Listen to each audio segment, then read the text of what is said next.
তো এই ধনিয়া ক্ষেতের যিনি মালিক আমাদের স্বপনবাবু, আমরা নিজেরা ওনার মুখ থেকেই শুনি যে উনি কিভাবে চাষ করেছেন আর উনি কতটুকু খুশি এই খেতিতে, হ্যাঁ, খেতির দেখে, গাছের চেহারা বা গাছের ফলন দেখে। আচ্ছা আমি স্বপনবাবু, কোন তো ওইখানে আপনি আমাদের মানে সেইবিক অর্গ্যানিকের প্রোডাক্ট ইউজ করার পরে আপনার যে ধনিয়া ক্ষেত হইছে সেটাতে আপনি কতটুকু খুশি, বা আগামীতে সেইবিক অর্গ্যানিকের প্রোডাক্ট দিয়ে আপনি মানে করার সম্ভাবনা আপনার কাছে কতটুকু আছে? আমি অর্গানিকের ফর্মুলায় মানে ধনিয়া ক্ষেত নদীও আরও করছি। ধনিয়া ক্ষেত মানে যে গাছের যে চেহারা বা কোনো রোগ নাই, এটাতে মানে আমি ভীষণ খুশি হয়েছি।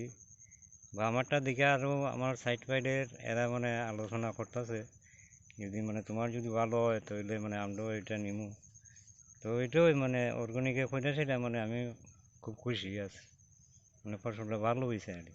আচ্ছা, তো আপনি তো আরও লাগাইছেন আমাদের আলু, আমাদের অর্গ্যানিকের পদ্ধতিতে সেইবিক অর্গ্যানিকের যে সার আছে এগুলির আপনি দিয়া আলু লাগাইছেন, তারপরে আপনার ফুলকপি লাগাইছেন।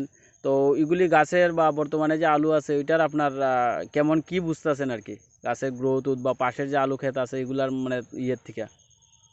না, অন্যটার থেকে মানে আমি মোটামুটি ভালোই দেখতেছি ফসলের গাছ, মানে ফুলকপি বা আলু এগুলো মানে মোটামুটি ভালোই আছে আর কি। ঠিক আছে, ঠিক আছে। তো আমরা স্বপন বাবুর কাছ থেকে আশা করি যাতে এখানে ধনিয়া, ধনিয়া তো হয়েছে ভালো, তো আলু বা ফুলকপি যাই আছে বাকিটাও যাতে ওনার ভালো হবে। তো ওটা আমরা আশা করি।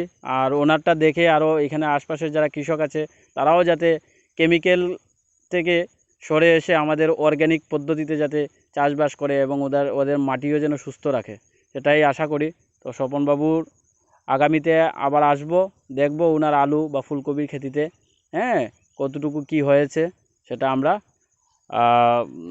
নজরে রাখছি। আমরা সবসময় ওনার খোঁজখবর নিচ্ছি কি হচ্ছে কি না, সব কিছুই খবরাখবরের মধ্যে রাখছি আমরা।